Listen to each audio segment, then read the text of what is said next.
The really big news this year, this budget year, they gave me a $150,000 budget line to construct a digital radio network for the state of Arkansas for the hospitals. What this translates out to is a nice, shiny, brand new ID 880H for every hospital in the state, and 8, count them, 8 UHF Dstar repeaters, which we are. Now, for you guys here in Memphis, how many of you are familiar with the new UHF analog frequency at Jonesboro? 444.15. Okay. If you can touch that repeater, you will also be able to touch the system, the Dstar system that we are putting in, that will share the same UHF antenna. That antenna is 650 feet up the KIYS tower, 8 miles north of Jonesboro. On Crowley's Ridge. On top of Crowley's Ridge. So the height above average terrain is close to 800 feet.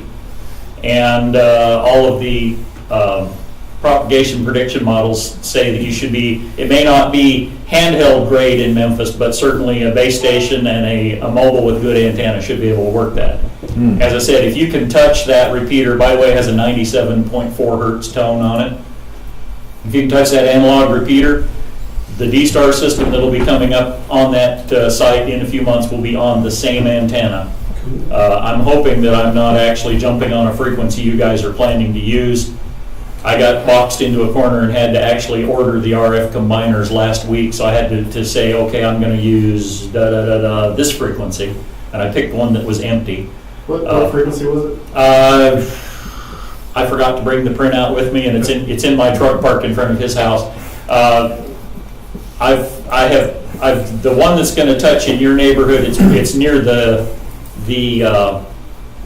it's one of the first ones as you go up the frequency on the Sarah band plan. It's like the Jonesboro repeater, I believe, is the second slot, and I can't think what the number is, but is it 444.0 something? .0 something something, yeah. Yeah. And I'm hoping I'm not. I didn't have time because of the purchasing process to go through the whole coordination process first. I'm kind of going to be telling everybody we've already paid $3,000 on gear for that frequency, and we are kind of locked in on that because the RF combiner has to be factory tuned. But that we're going to have a site there. We're going to have another one that's kind of, you're on the very fringes of, located in Arkansas County at the Arkansas Post repeater site. I know that is usable by a mobile in West Helena, to give you an idea of where that is. Those are all going to be on this Arkansas State network. The interesting part of our project is that we are not using internet access at every repeater site. We are going to wire these repeaters together with a microwave-based IP network. Oh, wow. Now, that microwave-based IP network will also be used as transport for high-speed multimedia, VoIP linking of analog systems, and a multitude of other interesting things as we get it wired out. Video streaming, all kinds of interesting things, because we will have our own Ethernet that covers most of the state. And this is the big announcement basically that I wanted to bring over here and tell you guys about. As we're building this network out, I would like very much to reach across the river and interface with you guys on this side of the river.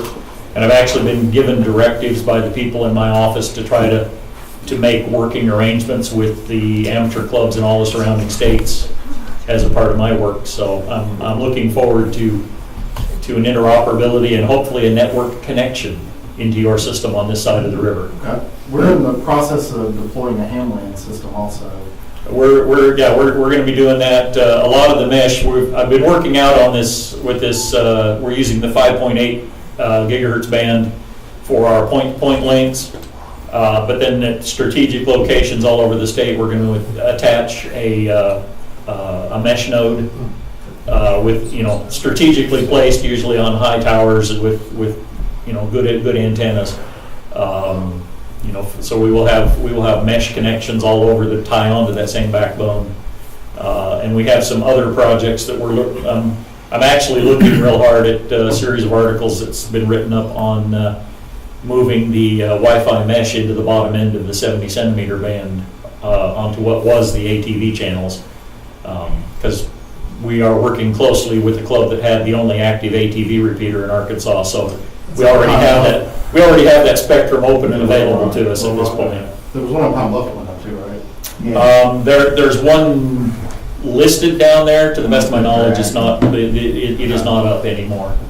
But we're looking at doing some work along that line and maybe having some 70 centimeter ham WAN Wi-Fi type connections using the mesh protocol on that band as well. So lots of exciting stuff happening in Arkansas, and officially on behalf of my agency and my position, I'm kind of reaching across the border and hoping for a handshake and to be able to work with you guys here in Memphis. And Tell me you want to drop one of them in West Memphis, and you're going to take care of the problem. it's not beyond reason that might happen. Yeah. In fact, I have a hospital connection in the West Memphis area that I have to reach out You to. tell them it's part of that earthquake epicenter thing. Well, that was part of why we put the repeater at Jonesboro. I mean, that's like dead center in the middle of the M.D.A.R.C zone, and it's on a geologic feature that has withstood all of the earthquakes over the past umpteen millennia. Propagation So, shows it going well into Illinois, Missouri, all the way down to Mississippi. So it's in as good a place as you can hope for. Like I said, it's huge, and I invite you all to check out, and feel free to chat and do whatever on the analog side right now. We'll have digital on that same site probably within 2-3 months at the outside. We're in the middle of the purchasing process right now. Like I said, all of the supporting hardware has been ordered.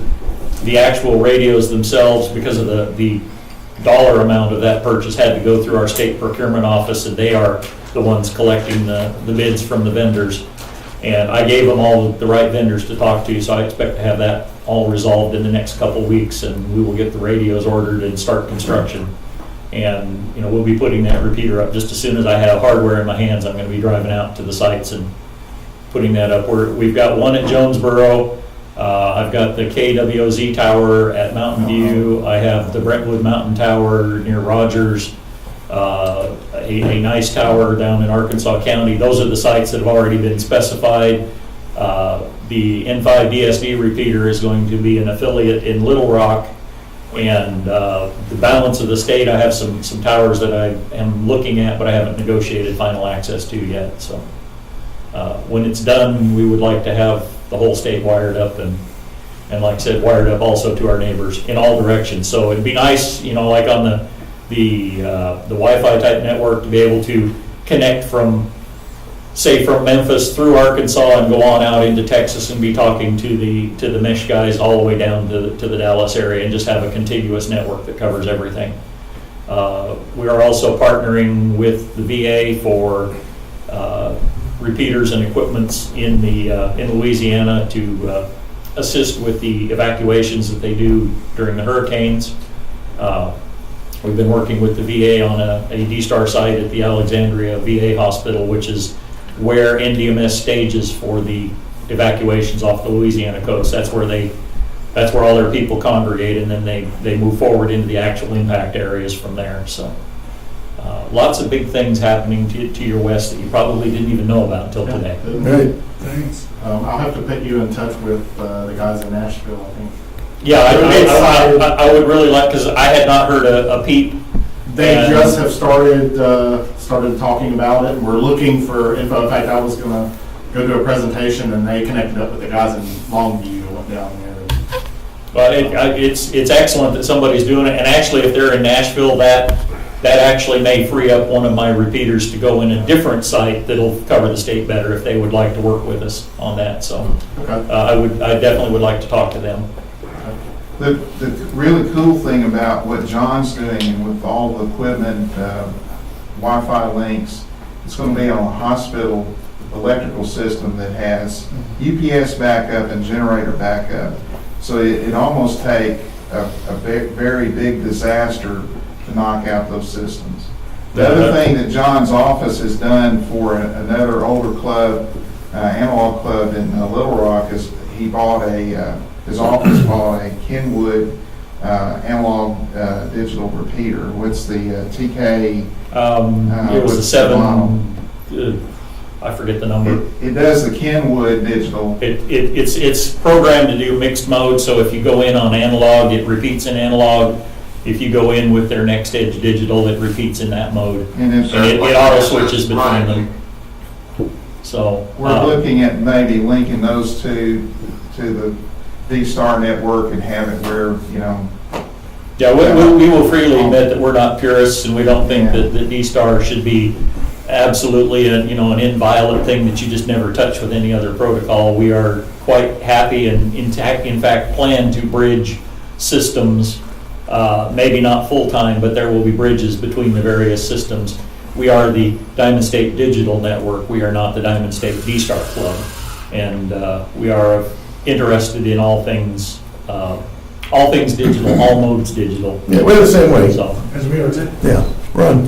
Yeah, I've got a question. In the analog repeater world, a lot of repeater sites have multiple receive sites and voters. I'm just wondering, do they have the same sort of thing in any of the digital protocols, whether it's Dstar or Mototurbo or whatever?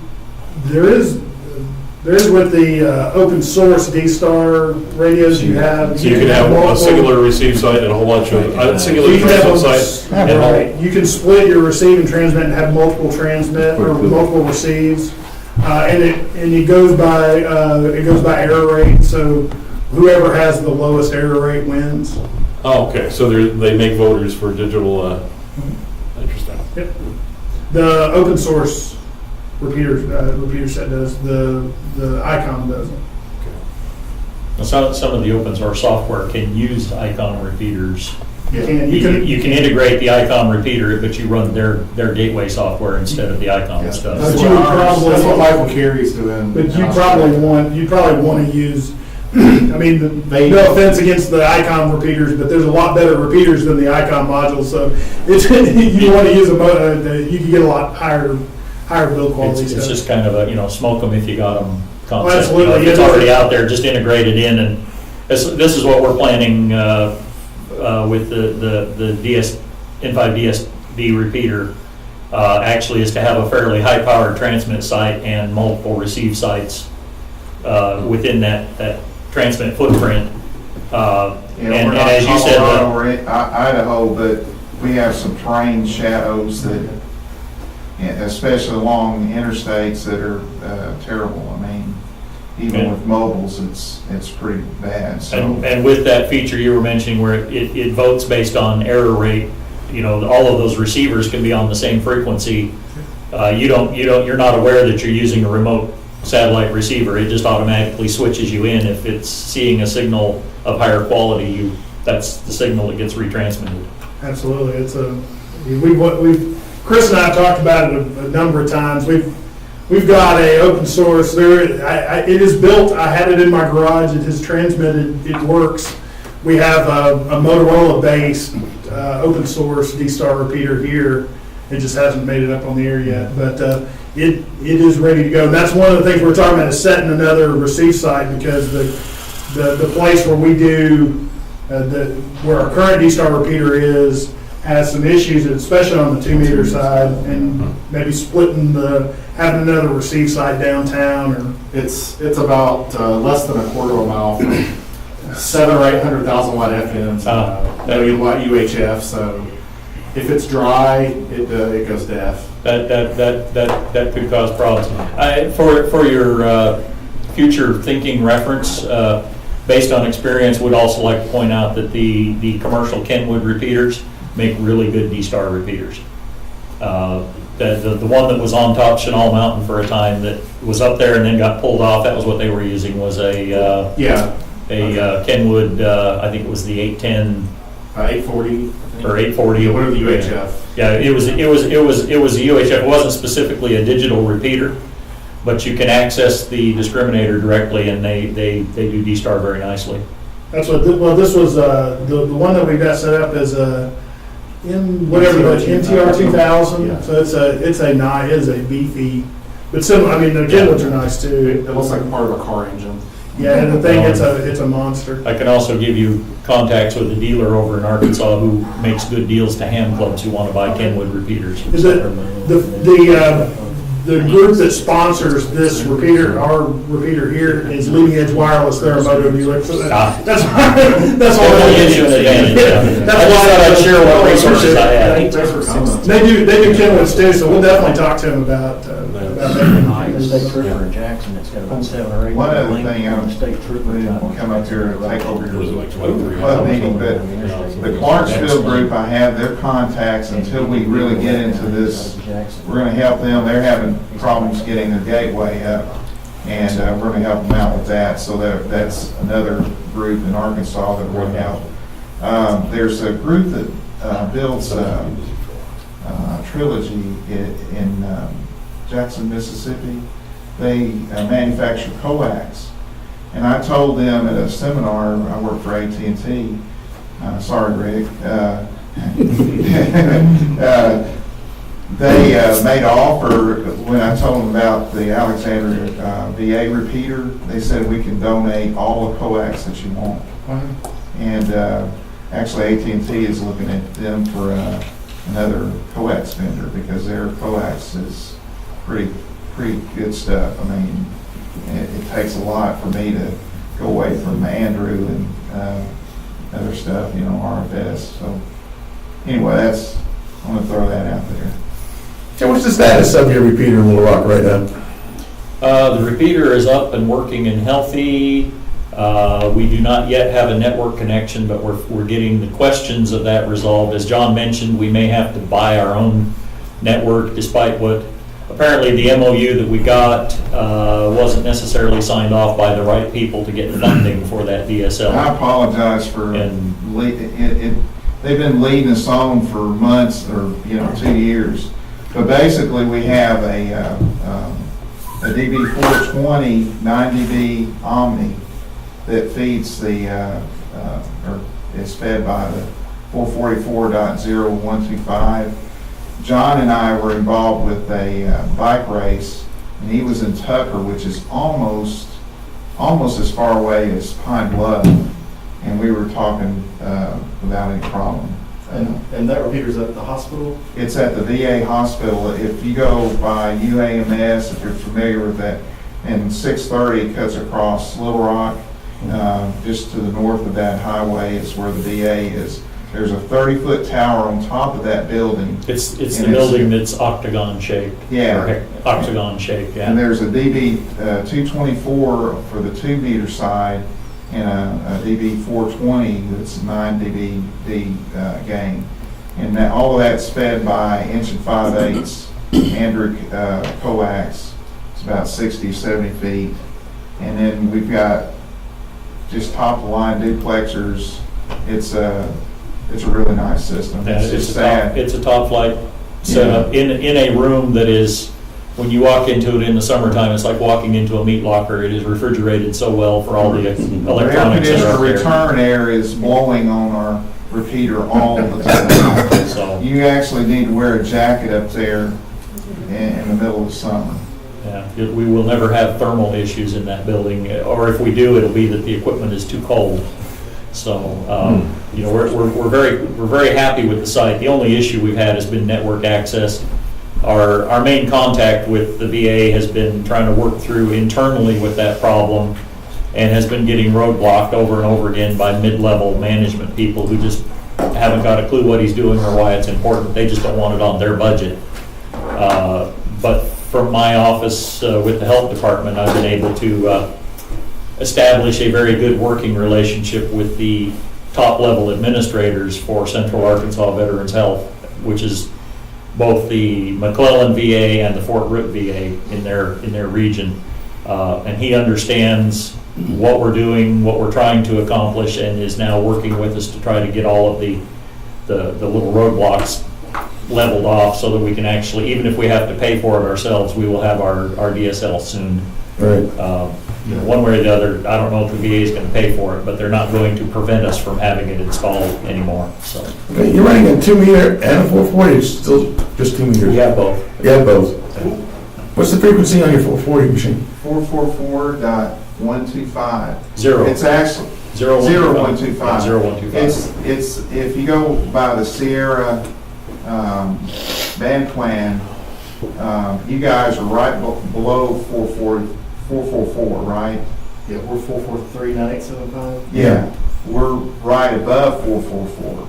We're in like the next It's the next Sarah slot. digital Sarah. slot up Yeah. from your system. And Arkansas uses that band plan, the repeater Yeah. count. So all of my new repeaters will be established based on that same band plan. Yeah, So Clarksville doesn't follow that. that way I don't have to argue with anybody over frequencies. They're already reserved for digital something, so. It's just the ones that are on the border with other states. Yeah, yeah, and I was real concerned when I was picking frequencies. I did study everything that is listed in any repeater directory I could access before I picked my frequencies. I was trying to be very careful not to step on anything you had established. I was unaware you were building a new one, and like I said, when I heard that here a moment ago, I was concerned. Oh my gosh, I hope we're not picking the same frequency. I'm constrained partly by the fact that I have an analog repeater in the same system on the same antenna, and so I have to make the frequencies mesh correctly, not only with the RF combiner, but we have to stay within the passband of the cavities of the analog machine, because when we rewire, we'll be passing, on the receive side, we're going to be passing the analog and the digital both through the same set of cavities to use the rejection notch for both transmitters. And so we had to stay close enough to make that work. Okay. Well, so thank you, gentlemen, for coming out here today. I was glad to get your email last week saying that you wanted to come out here, because it's been a while since we've seen you. Yeah. Good deal. We wanted to come with good news, but we know where we stand now, and that's Yeah. actually a relief as far as the Little Rock and Progress at last. Right. Yeah, you guys are gonna go from like almost no Dstar, you're gonna pass Tennessee and all the other states in this region. Well, we plan to have full coverage all over the state, so Yeah, my plan was for 9, and if they want to play with us, if Nashville's doing something, that'll give 10 systems. Clarksville, if we get them on board, that'll give us 11 total systems covering the state of Arkansas.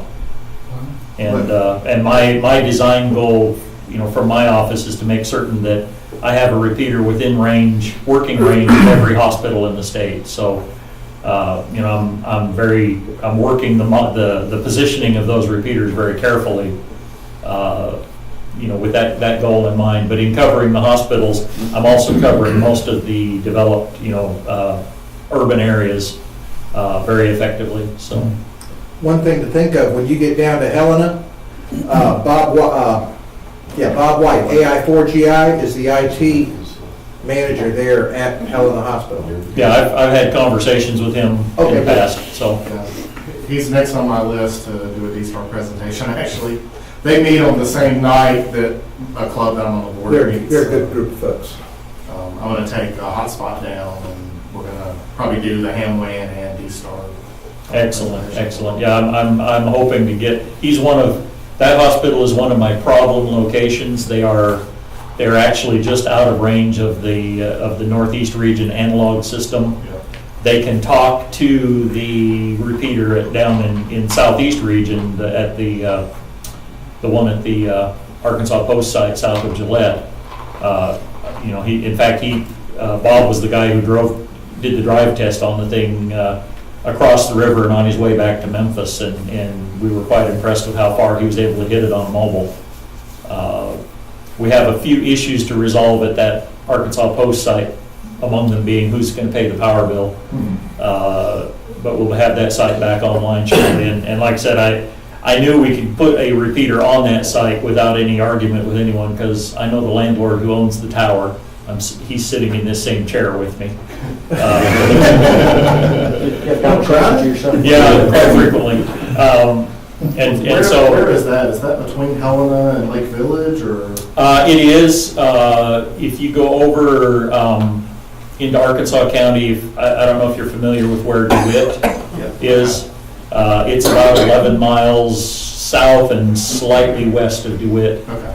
just before you cross the White River. It's a big day today. We have two major.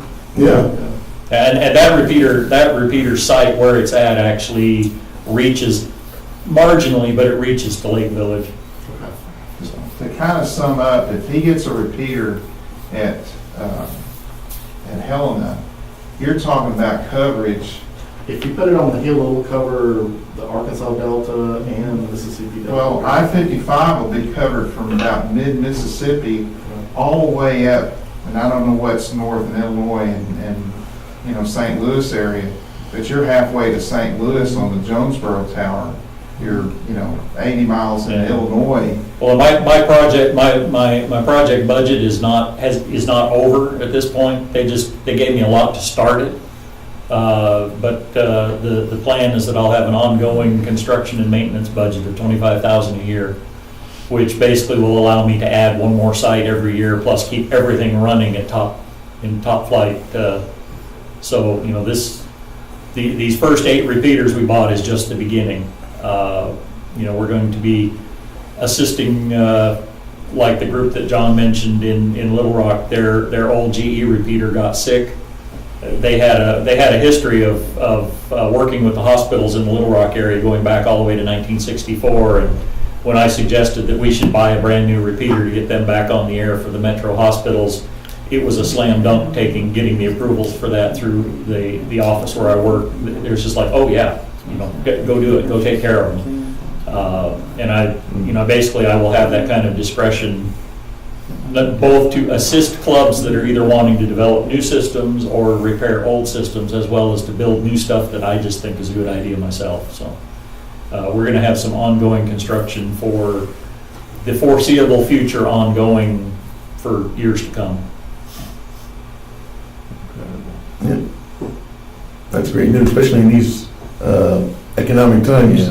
They're putting money into infrastructure to improve things. I can tell you that the people at FEMA, CDC, and Health and Human Services all think Dstar is a wonderful thing. And any system that can perform the same kind of tricks is going to be welcomed just as much. They really like the ability to do the data document transfer, file transfer in the background of Dstar. And that was part of how I got this funding. I kind of like to tell that story. Our federal project officer was in for a visit in my office, and was a relatively new ham, and we started talking about communications and information exchange, and he mentioned Dstar, and I told him that I had been looking real hard at using Dstar for the Arkansas project, and we immediately launched into this discussion of Dstar. This got all of the people in the preparedness office very excited. It was like, oh, Dstar, he likes Dstar. We've got to get some Dstar. It was about a week later when one of them finally came up to me and asked, now, what exactly is Dstar? But getting the funding and going forward, with having it endorsed by the project officer that oversees all of our federal grants made that a very easy thing to get through the bureaucracy there at the health department and with the state of Arkansas. So, we have the stamp of approval from, like I said, from the CDC program, the Public Health Emergency Preparedness Grant, and the FEMA. All three are all, very much on board with developing these digital networks. Okay. Thank you.